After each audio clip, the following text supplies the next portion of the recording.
Welcome back to MMA Flicks.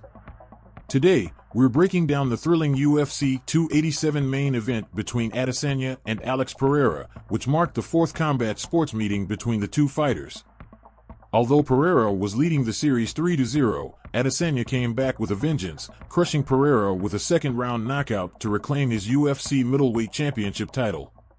During the fight, Adesanya paid homage to Pereira's famed archery skills and then performed an exaggerated flop to the mat. He later explained during the post-fight press conference that he was returning the favor to Pereira's son, who had mocked him in similar fashion after Pereira knocked Adesanya out back in March 2017. There's a video of him falling right next to you. I remember, but I kind of looked at him and laughed. What's up with that? There's this kid right over here showing it. They showed it to me. Oh, wow, he did. Oh, my goodness. He got him bad. Oh, my goodness. Oh, my.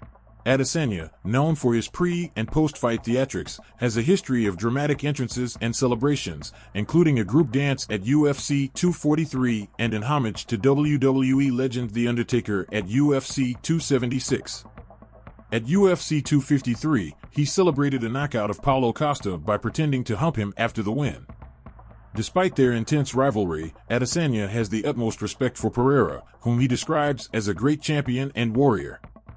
He acknowledged the adversities Pereira has overcome in his life to get to where he is today, but ultimately, Adesanya's victory at UFC 287 is all about his own story and making history. We can't help but wonder if Pereira's son will one day seek revenge on Adesanya in a classic martial arts storyline. Adesanya, however, responded in jest, "If you can crawl, we can brawl." It looks like Amanda Nunes is ready to defend her title once again against Julianna Pena. The two bantamweights are set to face off in a trilogy bout on June 10th in Vancouver, Canada. If you remember, Pena was able to pull off a rear naked choke submission in round 2 to defeat Nunes at the end of 2021. But Nunes came back strong in their rematch, dominating Pena over 5 rounds to retain her title. Now, the UFC has given Pena another shot at the champion, passing over other contenders such as Raquel Pennington and Irene Aldana. Nunes, however, is always ready to fight whoever is put in front of her. "I always say I leave it to what UFC decides," Nunes said. "I'm ready, I've been training, I'm healthy. So, whatever UFC wants to do, I'm ready. I love to do this, I love to fight. I'm here to defend my belt, and Julianna wants it again. I don't have any problems with defending my belt against her." While some fans were surprised to see Pena get the nod for the trilogy, Nunes isn't upset with the decision. She's just looking forward to dominating Pena and defending her belt once again.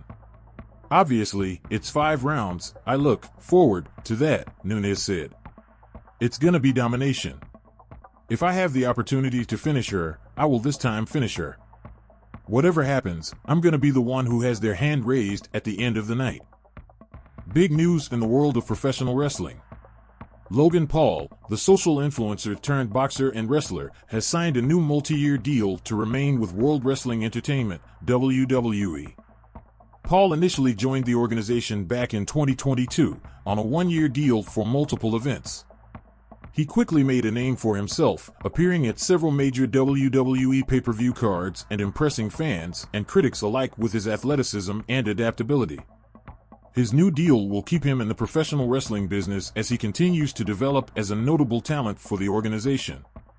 While his schedule isn't expected to increase that much under his new deal, Paul has now signed with WWE for multiple years, which will give him more time to build his WWE legacy. "I feel incredibly blessed to have found something that I'm good at 28 years old," Paul told ESPN about his new contract. "And the fact that the organization believes I'm good enough to continue hopefully building this WWE legacy is mind-blowing." In addition to professional wrestling, Paul has continued to tease a return to the boxing ring, although it's unclear if his new deal with WWE might prevent him from doing so anytime soon. The news of Paul's signing comes after WWE sold a majority share in the company to Endeavor, with plans to merge the professional wrestling outfit with the UFC before going public later this year. While Endeavor owns both organizations, Vince McMahon still runs the show at WWE, with Dana White doing the same at the UFC. The deal with Paul was orchestrated by McMahon's son-in-law Paul Triple H Levesque, who leads the creative team at WWE. This is exciting news for WWE fans, and we can't wait to see what Logan Paul has in store for us in the squared circle.